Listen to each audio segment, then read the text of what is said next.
Nung nakaraang video natin na may title na The Gene That Remembered the Fall, nabanggit ko po yung ideya na hindi nating kasalanan, hindi rin kasalanan ng ating mga magulang o ng ating mga ninuno kung tayo man ay may tendency na magkasala at maging kurap. Sa konteksto na kung sakaling ang ating human DNA na originally designed na makikita o ating ma-assume na kay Eva at Adan ay nakurap. Sa Genesis, ikinulong kumbaga virtually ikinulong, inalagaan si Eva at Adan at pinalibutan ng mga kerubin yung kanilang paraiso. Pero na-infiltrate pa rin sila noong ahas. So kung nagkaroon man ng dahilan para magkasala ang tao, yan ay na-transfer na sa atin dahil nga ilang siglo, ilang daan o ilang libong taon nang lumipas, yung dugo o DNA strain, lumalatay pa rin doon sa atin. May tendency yun lamang ito kwentong kutsero lang ito.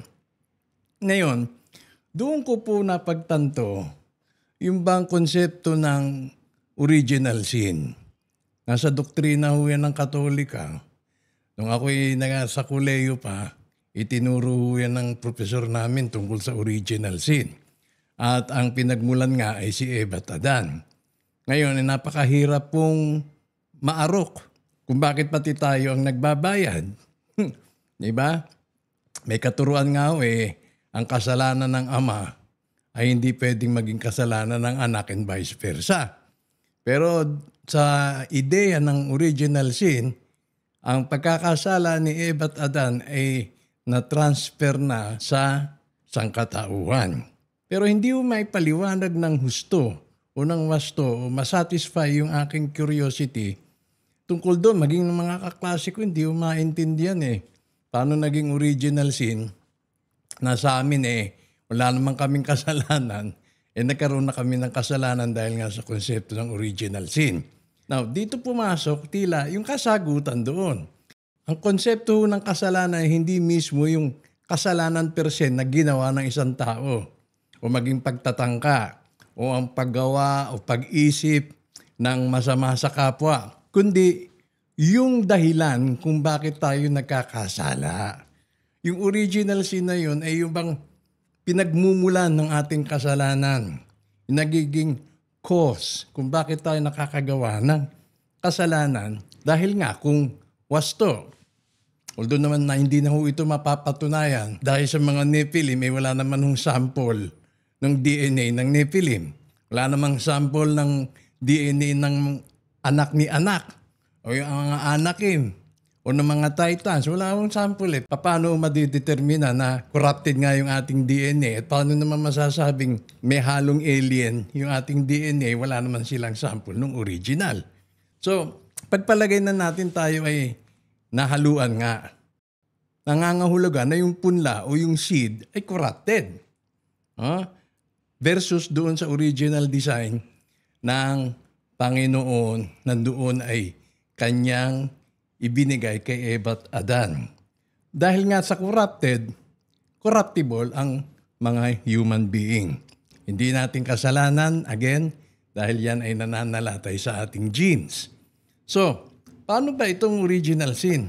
Sa Genesis 3, the fall of man, the corruption begins in the will. Yung bang meron tayong kalayaang makapamili.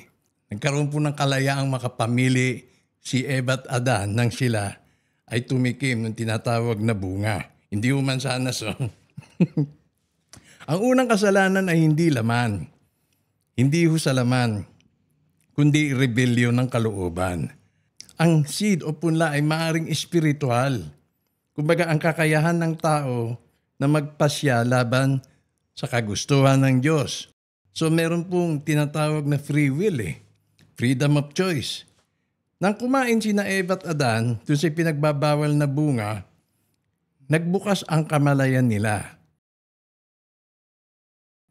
Pero hindi sa kaliwanagan, kundi sa pagkahiwalay. Dito sinasabi sa Genesis 3:19. For dust you are, and to dust you shall return. Mula noon, ang human nature ay fallen. Marunong sa mabuti at sa masama, pero bihirang pumili o makapamili ng tama. Ayon naman sa Genesis 6, the corruption spreads to the flesh. Pagdating ng mga sons of God, mga watchers of fallen angels, ang seed o punla na noon sa panahon ni Eva at Adan ay spiritual corruption, ay naging biological corruption. Paano nangyari yon? Dahil ang kanilang pakikihalubilo sa mga babae ay nagbunga ng Nephilim. Yung mga pinaniniwalaang higantes. Dito sa Panay, meron pong Gigantes Islands. Ang Nephilim po ay pinaghati. Lahi na halo ng makalangit o makalupa. Sinasabi sa Genesis 6:12, all flesh had corrupted its way upon the earth. Ito ang dahilan ng baha ni Noah. Hindi lang moral decay kundi genetic and spiritual contamination ng sangkatauhan. Ang seed of man ay nadungisan. Kaya nilinis ng Diyos ang mundo. Pero may natira. Noah, a righteous man, perfect in his generations. Ang perfect in generations dito ay binabasa ng ilan na hindi nadungisan ang kanyang lahi. Pero pagkatapos ng baha, muling lumitaw ang mga Anakim, Rephaim at Nephilim. Sa bilang 13, talata 33, ito'y nagpapahiwatig na hindi ganap na nawala ang corrupted seed. Now, pwedeng may dalawang paliwanag ho dito. Una, may naiwang lahi sa pamamagitan ng asawa ni Ham, the cursed line, yung linyada na sinumpa. O pangalawa, muling bumaba ang ibang watchers at muling pinasok ang tao. Kaya, sa mas esoteric na pagbasa, ang original sin ay naging multi-layered. Una, spiritual corruption kay Adan at Eva. Pangalawa, genetic corruption, Nephilim hybridization. At pangatlo, systemic corruption, social and moral decay of civilization. Yung corruption sa sistema ng ating lipunan, systemic corruption po yan. Kaya sa bagong tipan, paano po dinescribe si Jesucristo? Si Jesucristo ay dinescribe as the incorruptible seed. Dito nagiging malinaw ang papel ni Kristo. Ang tinatawag ni Apostol Pedro na incorruptible seed. Kaya kung ang lahi ng tao ay dinungisan ng Nephilim, isang halong rebelde at mortal, si Kristo naman ay isinilang sa pamamagitan ng Espiritu Santo. Walang halong dugo ng mga bumagsak o sumpa ng laman. Sa teolohiya, siya ang second Adam na muling naglinis ng lahi, hindi sa baha, kundi sa dugo. Now, ano ang symbolic synthesis? The corrupted seed theory.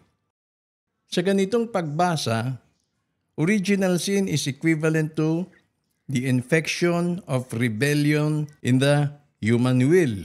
Ano naman ang corrupted seed? Corrupted seed is equivalent to the physical and moral contamination of the human line through the Nephilim event. Ano ang resulta? Number 1, the spirit longs for heaven, but the blood remembers rebellion. Number 2, the corruption lives in our instinct, our lust for power, our impulse to play God. And number 3, humanity repeats the same sin pattern generation after generation.